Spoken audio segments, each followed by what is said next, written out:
Waterfall, the CCW podcast.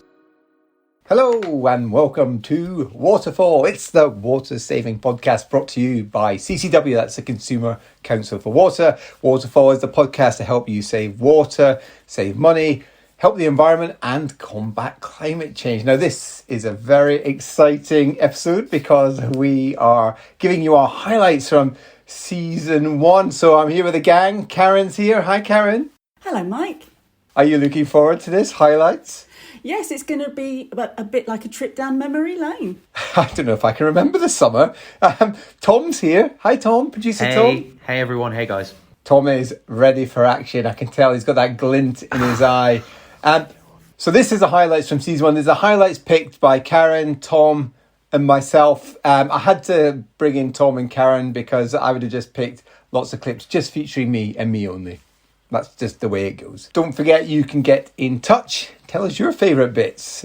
We have an email address, don't we, Karen? We do indeed. It's podcast@ccwater.org.uk. Thanks, Karen. These are the highlights that we're going to feature today. I'm not sure if we should be afraid, Karen, that Tom's got his secret blooper reel that he's promised not to share with the world, but I think that might see the light of day at some point. Yes, and there were quite a lot of those, I seem to remember. Yeah, let's not go there. Tom's keeping stum for the moment. I say for the moment. I'm sure he's gonna whack us with this at some point. So this episode, we have got tons of great stuff all about water, including snooping on your neighbours, Big Brother, hairdressers, plant arranging with Karen, and Iron Brew. Our cup is literally overflowing, but in a very water efficient way, with best bits. So where do we start? Well, why don't we kick off with the best piece of advice about how people can save money? We're going to keep talking about that as it's a really good piece of advice and something that's really going to be welcome at the moment in time. So there is quite a lot of variance in the amount of water that showers can use. I mean, you've already just sort of hinted at that. Power showers, they can use up to 13 litres a minute, and others use around 8 litres a minute. So for a 10-minute shower, that can be quite a big difference between the total amount of water used. That's right, but I mean the important thing is shortening your shower can make a huge difference in your water use, particularly if you've got a number of people in your household. And don't forget that a shower will also save you money on your energy bill as well, because you're obviously heating the water before you're using it. Yeah, and that's an important point on. There's double benefits of saving water. If you're on a meter, you'll save from your meter from your water bill, and obviously you will save, if it's hot water, on your energy bill too. Because we've done some sums on this, and it can save you a lot of money if you take a shorter shower. So we've looked at if you had a power shower and you then cut that from, say, 10 minutes to 5. And if you had a family of 4 and each one of you was taking a shower every single day, what would that look like? So cutting your shower from 10 minutes to 5, we've calculated that over a year you would save a massive £700. And that's just an incredible amount of money. And, I think that does bust a myth that water saving isn't really worth it in terms of your pocket, because that just isn't true at all. I mean, that is serious money, isn't it? I absolutely love that because it's a load of money and the money accumulates because it's energy and water together, and that connection isn't really well known. And it's not something people intuitively make. And do you know what? We need a solution to this, don't we, Karen? I think you know where I'm going with this. I think I do. Yeah, I mean, this was a recurring theme, though, throughout the whole series, that kind of energy and water together makes a massive difference. People struggle, I think. I mean, I struggled. If you go and try and find the information that's out there about the combined cost of things, running a washing machine, etc., it's actually quite hard to find, isn't it, Karen? It is, but there are some really good sources of information. So you can either look on the CC Water website or visit your local water company website as well. So you wouldn't need to do that if we had this thing, and this thing is called a cashometer. I'm a bit disappointed that no one's been in touch to take me forward on this idea. Well, it was a really good idea, and I'm sure that at some point in the future we're going to get there. So people can find real-time information then on their water use if they're on a smart meter? Yeah, close to it, yes. Do you know what I'd really like to see is just a single, let's call it a resource meter or a cash out the door meter, a cashometer, in fact. Copyright that, a cashometer. I want to know at any one time how much money is going out the house. So people don't really care. Is it electricity? Is it gas? Is it water bill? What they care about is money leaving their pockets, money flowing out, and particularly now in these straitened times, that would be really important. As far as I know, that doesn't exist. Have you seen anything like that? No, I don't think we've got to that point yet. But you're absolutely right. At the end of the day, people are more concerned at the moment about how much they're spending. But there are other benefits from using less water and energy, and those are things like reducing your carbon footprint and helping to reduce the impact that we're having on our rivers and streams, because the water that we use at home clearly comes from those sources of water. And the more we're using, the more of a drain it's having on those water sources. Enjoying the show? Please consider leaving a 5-star rating on iTunes and Spotify. A recurring theme is how people can visualise how much water they use. I mean, the water industry tends to use Olympic-sized swimming pools, and that came up quite a few times. But I think you're right, Mike, when we agreed that isn't a very good way of measuring or for people being able to visualise how much they use. Yeah, spot on our guests. So a number of our guests, and don't forget there will be a best of the guests episode, so check that one out. But a number of our guests brought this point up as well, didn't they? That there was that Olympic-sized swimming pools was just a really unhelpful measure. And I think the problem is people do struggle to understand just how much water they use, and oftentimes they underestimate how much they use. Yeah, and that was interesting because when we asked the guests what their personal water use was, quite a few of the guests were saying, oh, well, I don't really know, and I had to specially look because we knew you were going to ask us this question. And these are people who have a connection with water. So if people have a connection with water are struggling, what does that say about how the general public, the public at large, the awareness is just so low? Yeah, and I think it's particularly important, and especially at times of year like this, that people are aware of what their water use is, particularly if they're on a water meter, because that can help them anticipate how much their bills are likely to be. But importantly, if they suddenly see an unexplained increase in their water use, it might suggest that there's a problem that they need to pay attention to. So really important to understand, this is it is important. Okay, so there's ways you can find out about how much you use, and I think that's really important because obviously, and that's your starting point. If you're trying to reduce your usage, you need to know what you're using right now. But how do you even visualize what that is? What do we measure water in? Well, the companies and the sector more generally tends to use cubic meters of water, which I suppose is often quite difficult for people to visualise. But if you imagine a metre squared... you do know, I'm just going to stop you now, because you do know our listeners going, I don't know what you're on about, right? So, a metre so Mike, squared. how do you visualise your water use? So what's a cubic metre in litres? Is that 1,000? Yes. Yeah, it's 1,000 litres. Well, everyone uses Olympic-sized swimming pools as a metric. How much water is in an Olympic-sized swimming pool? I think it's like 2.5 million litres. Oh my gosh. I struggle to relate that to what I actually use, I prefer the 4-pint milk cartons because that's what I interact with, right? I go to the shop, you lift one up, I know how heavy it is, it sits in the fridge, I know I go like, there we are, that's roughly 2 litres, that's 4 pints. That helps me. Olympic-sized swimming pools doesn't really work for me. I don't know who invented that metric. It's rubbish. We should lodge a complaint. Do you have a preferred way, Karen? No. Well, as I say, I try to imagine the metre cubed. That sort of makes sense to me. But some people prefer it in actual litres, like you say. People understand those big fizzy drink bottles, for example, with 2-litre bottles. That's one way of doing it. Well, I'm sure that's my second preference is iron brew bottles, 2 litre iron brew. You know, that's after milk. That would be my next preference for the official unit of measurement of water.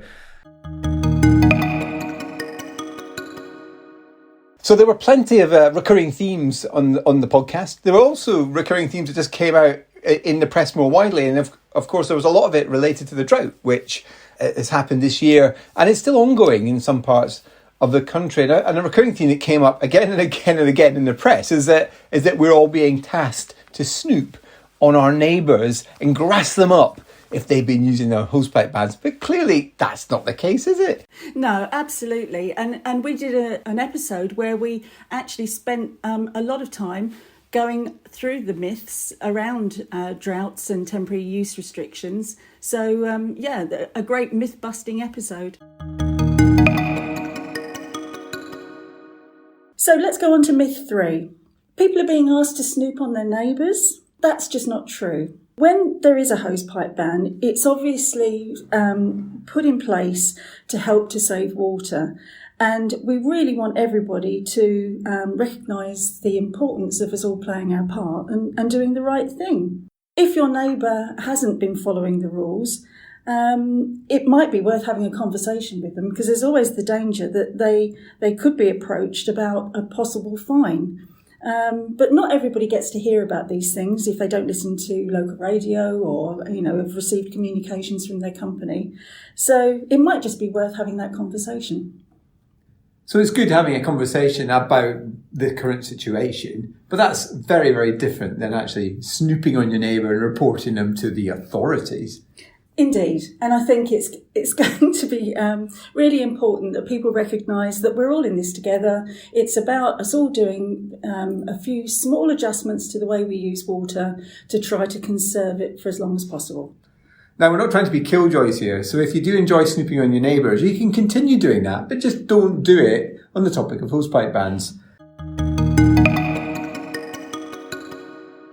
Yeah, that was episode 4. Check that out if you're interested. Now, we give a lot of advice out on Waterfall, practical tips to help people save water, and a lot of it's common sense, isn't it? And it's not that complicated. But sometimes advice isn't that obvious. Yeah, I mean, one of the things that I hope has been helpful is that we've tried to give people some tips and advice for some of the things that they might not think have been particularly obvious. So, for example, if you're not on a water meter, how you might be able to check to see if you've got a leak on your property or some internal plumbing problems.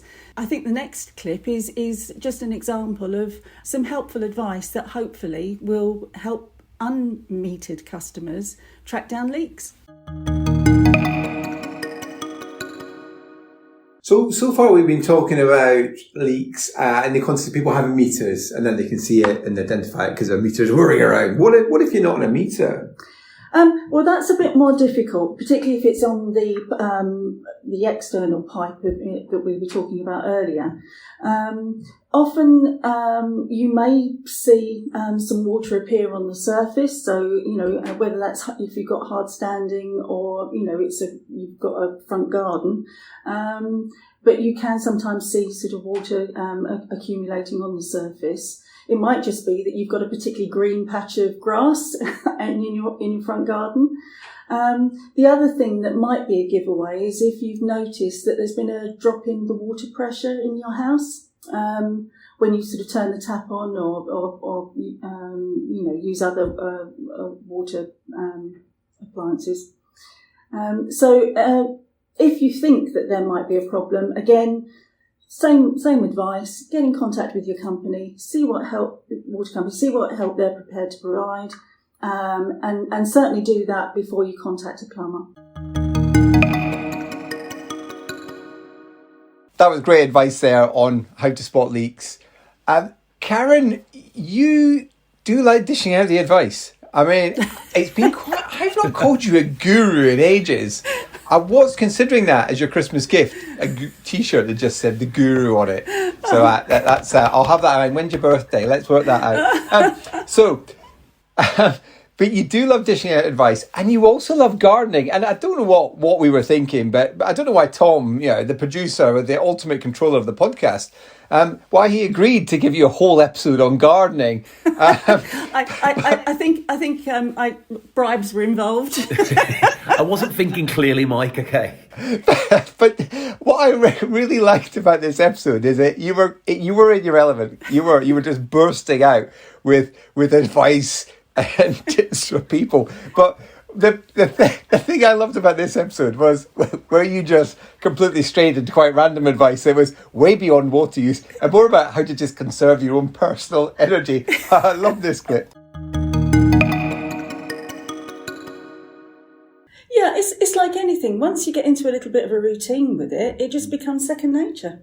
No, absolutely. And also, if you are on a water meter, you're saving a little bit of money, but it does all add up. Another one that is worth considering as well is remembering to really think about where you place the plants in the garden, because, if you've got plants that prefer to be in the shade or in full sunshine, grouping those together can make a real difference, and it can reduce the amount of time you spend walking around the garden having to water them. So you could just line your plants up outside your back door right next to your water butts. Is that what you're suggesting? Well, it's something to think about. I mean, if you've got a long garden and a shed, say 2/3 down, it might make sense to actually attach the water butt to the shed rather than the house, because it will reduce the distance you're having to walk backwards and forwards every day. No, I absolutely love the way you're thinking there. And the other thing is, I know you mentioned this earlier, but even a small roof like a shed can collect an awful lot of water. Yeah, absolutely. So, Mike, one of the other recurring themes through the various podcasts we've done has been the numerous visits you've made to the hairdressers, which is quite surprising given that you're the one of us that's got probably the shortest hair.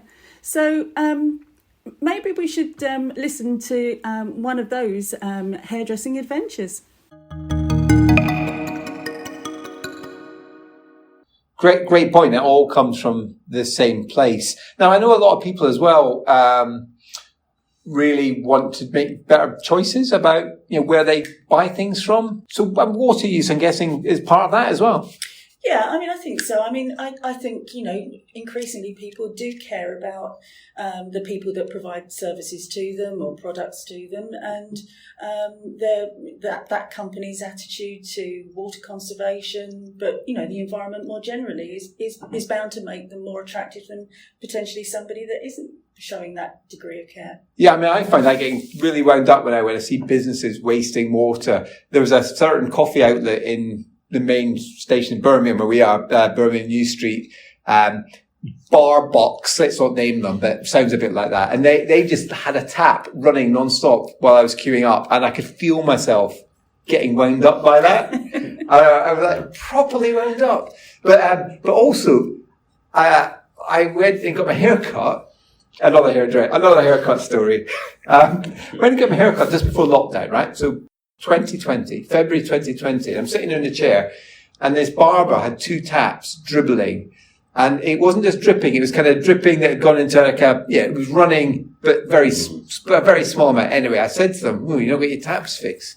You're wasting a lot of water there. And the guy said, do you want to get a plumber in? Now, cost me 50 quid to get a plumber in. He said, it's not worth it, mate. And I was like, you should really get them fixed. Anyway, didn't think much of it.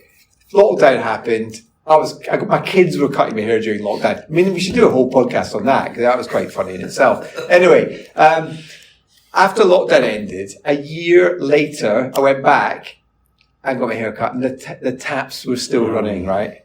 I was so incensed. I went back and then I worked out how much water that they had wasted. Get this, I'm not exaggerating. It was 500,000 litres of water, and I worked out how much that cost them, 1,500 quid, right? So I went back in and I said, these taps will cost you 1,500 quid in water. And the guy went, I didn't pay the bill, mate. Because it wasn't the guy who runs the shop. It was just some fellow who cuts hairs. He didn't care two hoots. So I was so annoyed to just change hairdressers. Yeah. And as I've mentioned on earlier episodes, and please check out all the other editions of Waterfall, my new hairdresser is a proper water champion. So there you go. But that does make the point that we do make choices, don't we, based on the sustainability of businesses. And okay, for me personally, wasting water does wipe me up. Yeah, and I mean, what's amazing about that story as well is just how much dribbling taps can waste, and and the money attached to them. So I think for some businesses, the amount of water that you can save, and therefore the money that you can save, can really make the difference between staying afloat or sinking. Well, it can for small businesses, because people are struggling right now. I love that hairdressing story, and I make no apologies for sharing my hairdressing stories. There's a reason why my hair is so short, because I just like going to the hairdresser. Now, and complaining about water, is that right? That's what you really live off. Moving on to what I think was definitely by far my favourite piece of research. I want to play a clip now about Sinksense, because it's great for two reasons. One, we're talking about Sinksense, which was a great piece of research. I mean, you liked this research too, didn't you, Karen? Oh yes, I mean it was really insightful, and really showed that water use is just not at the forefront of people's minds. Yeah, so this is where we stuck cameras onto people's kitchen sinks so you could film how they use water at the kitchen sink. Obviously, we did this with their permission. We have to keep saying this. So what I like about this clip though is that Tom also finds his voice. So Tom is here. He's the controlling mind behind Waterfall. And there he is behind the scenes, possibly chuckling away, grimacing at times. But here, Tom steps up. He finds his voice. And then we're all left massively disappointed by his appalling performance at the quiz. So there was 15 households that we used in Sinksense. Mm-hmm. So out of those households, there was quite a lot of variation in the amount of times things were done in the kitchen sink. So what I'm going to ask you is to have a guess at the maximum amount of times these things were done. So bear with it. So how many times a day was the kitchen sink tap used? What was the maximum the households we followed? I'm going to wager, Mike, around 25. 20 times. No, the maximum number of times the kitchen sink tap was used was 58. 58! I know. God. That's incredible.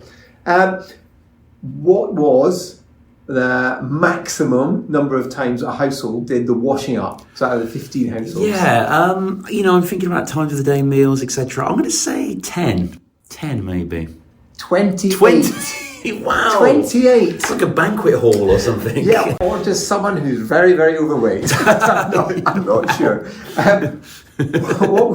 What was the maximum daily length that a kitchen sink tap ran for? So total running time of the tap. Yeah, I mean, look, we can all be negligent. I'm going to say 20 minutes. There must have been a tap going for. Very, very good. 23 minutes. 23 minutes. You're getting a point there after your abject failure on the first two. And then the final question is the maximum length of time a tap ran for in a single use. Oh wow. So if 23, I mean, there's a clue in the last question. So if 23 was the total, it's obviously going to be less than 23. Yeah. Surely about 10 minutes. Surely someone was that egregious. Close enough. 14 minutes. 14. So yeah, not bad. Wild. Two out of 4. Okay, I have some sink sense, but not. You do. Very good. He certainly got that sinking feeling when he found out he had to do that quiz.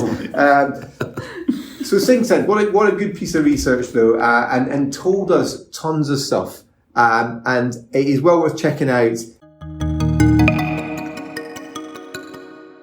I know this is hard to believe, and anyone who regularly listens to Waterfall might find this difficult to comprehend, but sometimes we do go off at tangents, and it's mainly me. Here's one of my favourite tangents, which is where we discovered what Craig Phillips, who's the first winner of the first ever Big Brother, is doing now. Absolutely love this. Craig Phillips, come on the show, please.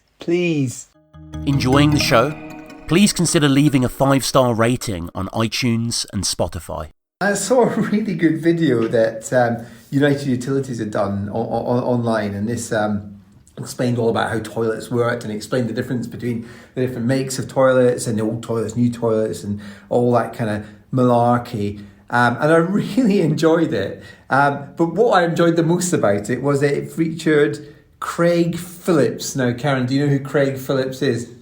No. So he was the guy that won the first ever Big Brother, and which was back in 2000. And Big Brother was fantastic. I used to absolutely love it. So my kids, I was watching this video and I was getting really excited because it was like, oh, a video about water and about toilets and Craig Phillips. And they were like, Dad, you are the saddest person. You were getting so excited about this video. But I absolutely love it. I really recommend it. We'll put a link to it in the show notes. Craig Phillips, come on, we need to try and let's get him on the show. That'd be awesome. Did you ever watch Big Brother, Karen? I can't say I did. Oh, Karen! I was like properly addicted to it until it went down the dumper. Now, for anyone who is under the age of 30 and is wondering what Big Brother is, think of Love Island, but without the skimpy clothes or the slightly ridiculous coupling up. Certainly moments that made me smile did, to some extent, involve some of our guests. Is that just because you were desperate to get away from me? It's always interesting to get another person's take on some of these topics. And we were able to bring in some real experts, people that, are focused on water matters in relation to the water side of things and the wastewater side of things. And Steve Grebby, our CCW expert on all things wastewater, was no exception. Steve is a big moment. I'm going to welcome our first guest. It's Steve Grebby, CCW's expert. I don't know if this is an all-time low or an all-time high when the guest applauds himself. There's nobody else here. Steve, go back to yourself, mate. You told me that. You're our first guest. How do you feel about that? Delighted, honoured. What can I say? It doesn't make me a special guest. It does make you a special guest. You're special, Steve. I feel very special. Good. Look, we're talking about sinks and toilets, and I know you absolutely love it. You've been talking sinks, toilets, and poo almost all your career. I have, yes. There is a name for that. Sad. Well, the different name for that, which I think we can't really say on the podcast. Already, producer Tom's looking worried. He's sending me memos saying no more guests. But look, we've been talking about the 3 Ps for what you shouldn't be flushing down. Well, what you should flush down the loo, and fogs for sinks. But what should we do with the stuff that you shouldn't flush? Bin it. Very simple. Bin it. Is it really the as only simple things as that go down the loo? Paper, pee and poo. Paper as in toilet paper, no other paper. 3 Ps, paper, pee and poo go down the toilet. Everything else goes in the bin. So if you haven't got a bin in your bathroom, then you need to start asking yourself why. So that's your top tip. Get a bin in your bathroom. Get a bin. What about sinks though? Because I think that makes perfect sense to the loo. But what about sinks? Because I think there is stuff that you put down the sink that the sink is the easy option. It is. It's... we all have habits that we've built up over time, but there's no reason why we can't change those habits without, changing our lives completely. And everybody's got a bin in their kitchen. You just need to put the stuff that you currently put down your sink in the bin. Love that clip there with Steve Grebby. That clip really does make me smile every single time. I just love the fact he unashamedly claps himself. He's awesome. But one of the things we've really liked this year is getting feedback, and we've got quite a bit of feedback, and we do thank everyone who gets in touch with the show. And by far my favourite piece of feedback, I'm not sure if Karen will agree with this, is where when Sabine from Germany got in touch, sharing a certain German social media post. Things took a bizarre turn. Yes, I seem to remember that Tom and I felt suitably challenged by your German accent. I'm not even convinced it was German.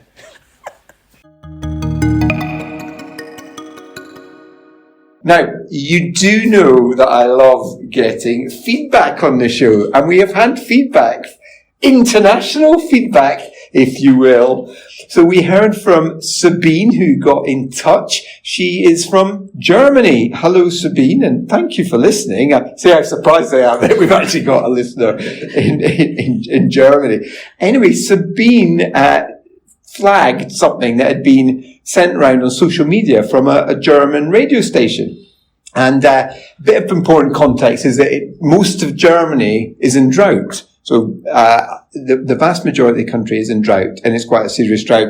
There's been things on the news about that. The rivers are running dry, big rivers, and transport problems because the barges can't go up the Rhine and all sorts. So anyway, so she said something that was put around by SWR, who are a radio and TV station. Heard of them?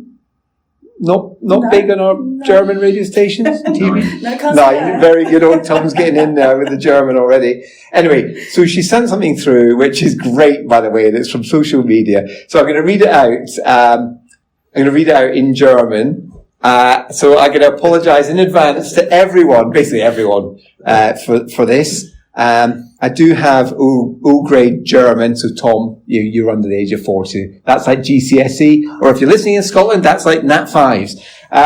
So here is my best German. Here we go. Duschen und pinkeln. Einmal am Tag in die Dusche pinkeln spart rund 2200 Liter Wasser im Jahr. So, Again, I say I'm very sorry. There's lots of people who are listening in Europe going, and that's why Britain's left the EU. Thankfully. and that's the other, this is the reason why we've not made the charts in Germany. And we never will at this rate. So, what does this mean? Any ideas? Karen? There was some reference to water in there somewhere. Yeah, very good. Tom, producer Tom, looks to be cheating with some kind of internet-based device. You're not translating, are you? No, I was purely making sure I was recorded. Douche, I heard. Some sort of toilet thing in there, I think. So we've got water and toilet. We're getting warmer. Oh, God, give us a warm clue. toilet, no. No, so duschen und pinkeln, that means shower and pee. Pinkeln is pee. So, einmal am Tag in die Dusche pinkeln spart rund 2200 Liter Wasser im Jahr. So that's basically if you pee in the shower once a day, you'll save around 2,200 litres of water in a year. Oh. There you go. Wunderbar. Good. Tom, don't build your part up. So, good advice or not? Karen, say nothing. So I actually think they've underestimated their 2,200 because they clearly have more water efficient toilets in Germany than they do in the UK. Well, we can't really top that, can we, for a clip? So, I think we need to leave it in that clip from episode 11. It was definitely a highlight. Or a low light, depending on where you stand. We're also going to be doing an accompanying episode on the best of the guests, and that's going to be a really fabulous episode. We had some superb guests, and they added such insight, and we really appreciate them coming on, and they're great ones to listen to. So that's going to be another really good reel of the best of the guests, so be sure to watch out for that. We are preparing now for the second series of Waterfall, and we would love to hear your ideas on what we should be doing next. You can get in touch over the old email, can't you, Karen? You can indeed. And that is podcast@ccwater.org.uk. So please do get in touch if you have any questions, any comments or suggestions for future episodes. And we just want to thank you all for listening to Waterfall during its first series. We've loved hearing from you, and we've loved the fact that, and we're still slightly surprised about the fact that you're listening. So it's goodbye from me, Mike. And it's goodbye from me, Karen. Oh, producer Tom, you got to say goodbye too. And it's goodbye from me, producer Tom.